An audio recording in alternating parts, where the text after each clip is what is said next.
Ayan, good morning mga boss. May rider tayo 150 carb.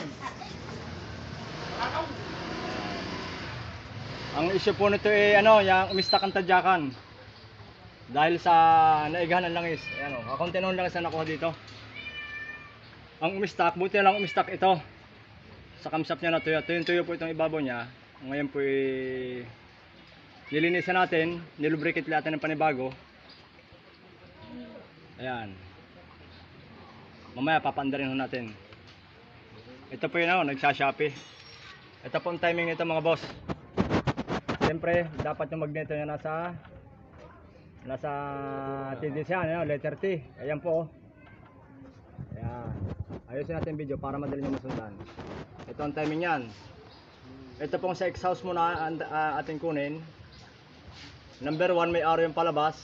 Ito lang tingnan niyo, itong pinakampunong ito. May guhit yan, pantay nyo lang dyan. Ayan o.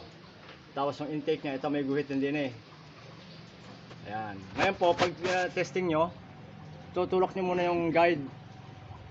Ayan o, nakatulak po. Kasi nagbabago yan, pagka hindi tinulak yan po. Magbabago yan, pagka unat na ang timing set nya. Kaya tutulak nyo muna. Yan ang pong timing yan mga boss. Ayan. Kaya lagi nating alagaan sa langis ang ating mga motor. Yan pong buhay niyan. Sa langis. Diba boss? Shout out. Shout out. Kanino? Shout out sa babae ni parang dyan, si Jay. Yan na. Live pa rin tayo dito sa JKJ Motor Shop, Poblacion 2, Nauhan.